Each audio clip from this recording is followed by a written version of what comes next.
Ingat kita kisah tentang terjadinya perang Uhud. Perang Uhud, perang yang baginda Nabi SAW kalau dihitung jumlah, itu awalnya berangkat dari Madinah. Yang lawan kan orang kafir Makkah. Kafir Makkah datang menyerang ke Madinah. Janjian di Gunung Uhud itu, orang kafir membawa pasukan sekitar 3.000 pasukan. Nabi Muhammad membawa pasukan itu sekitar 1.000 orang. 300 orang munafik ketika itu. Balik ke Madinah. Kami tak jadi ikut perang Muhammad. Kami tak jadi ikut perang Muhammad. Bayangkan 300 orang. Kalau balik perang, sudah dinyatakan perang kemudian balik, itu hukumnya apa? Dihukum murtad. Berawan ini. Akhirnya Nabi tinggal 700 orang. Terpaksa Nabi mengatur ulang balik strategi cara perang. Ternyata munafik ni memang berbahaya. Berbahaya munafik. Maka ancaman Allah kepada munafik, tengok, innal munafiqina fid darkil asfali minan nar. Munafik itu di bawah kerak api neraka. Kurang ajar munafik itu.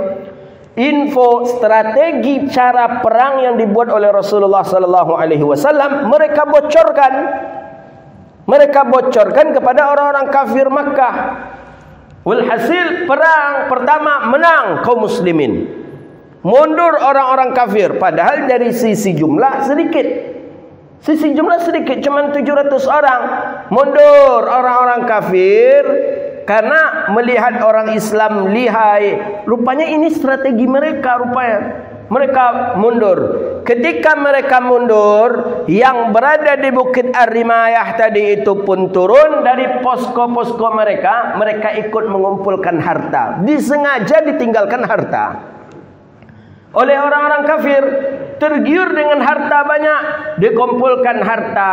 Karena Nabi sudah ingatkan, ini makanya tak boleh kita lari dari komando imam, tak boleh lari dari komando Sayyidina Rasulullah. Nabi katakan, bagaimanapun kata Rasulullah, kalau belum ada perintah untuk turun dari posko kalian, hai sahabat yang ahli memanah, jangan kalian turun kata Rasulullah. Lupa dengan perkataan baginda Nabi, lupa dengan ucapannya Rasulullah SAW. Akhirnya turun mengumpulkan harta, dan orang-orang kafir Quraisy mengepung dari belakang. Jadi dari belakang, kalau kita nak masuk dari arah dari arah Madinah, dari belakang.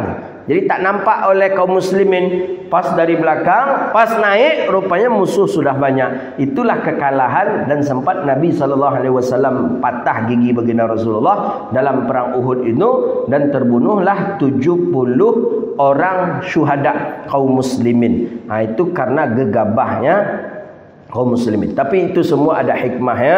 Ya, salah satu di antara hikmahnya adalah bahwa baginda Rasulullah tak boleh kita tinggalkan. Apa kata baginda Rasulullah? Jangan tinggalkan posko, kata Nabi. Berarti jangan kita tinggalkan posko, bagaimanapun keadaan. Jadi kita sudah terlampau gembira terlebih dahulu. Rupanya musuh masih mengatur strategi untuk menyerang kita. Itulah terbunuh itu paman Rasulullah SAW yang bernama Hamzah ibni Abdul Muttalib. Hamzah paman Nabi yang membunuhnya.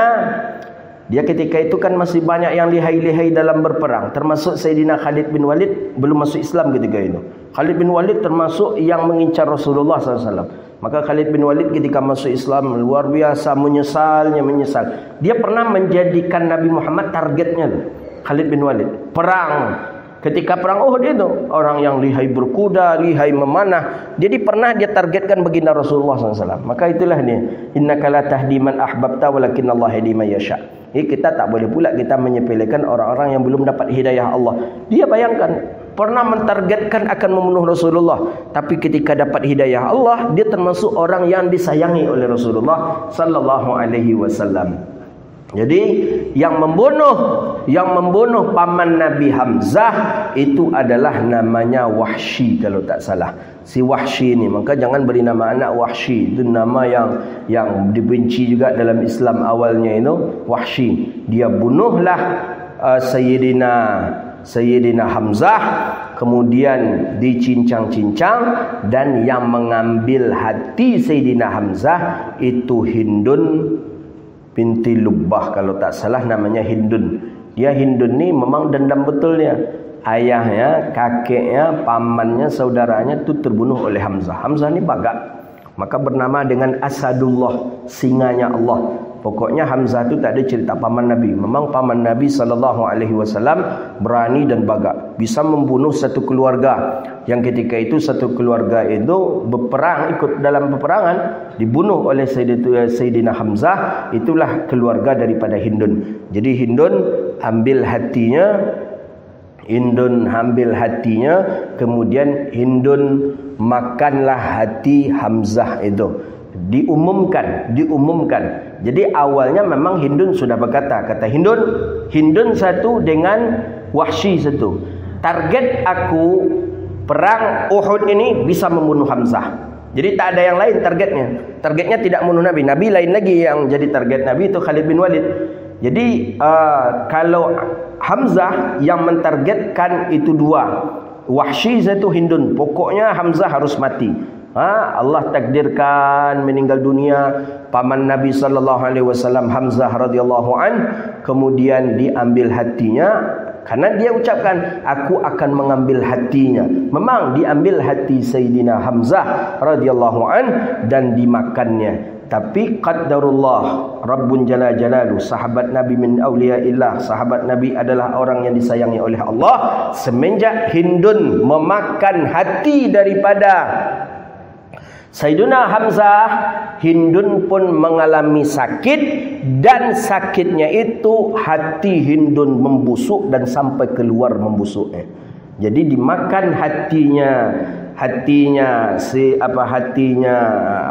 Hamzah, kemudian hatinya Hindun. Lama-lama sakit Hindun tadi, hatinya membusuk dan nampak keluar, sampai tembus keluar kebusukan daripada zahir hati daripada si Hindun itu. Maka disebutkan oleh Rasulullah SAW, man, kata baginda Nabi, kata Nabi SAW, aqalbuhu, hatinya Hamzah tidak akan disentuh oleh api neraka. Jadi hatinya Hamzah tak disentuh oleh api neraka. Maksudnya apa?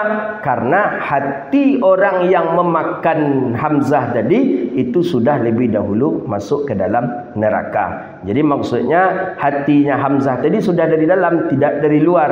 Jadi hatinya tadi tak dibakar, yang terbakar itu adalah orangnya. Maka hati Hamzah yang dimakan tadi sudah habis di dunia, dan tinggallah hati busuk orang yang memakannya, itu adalah Hindun. Jadi sahabat Nabi SAW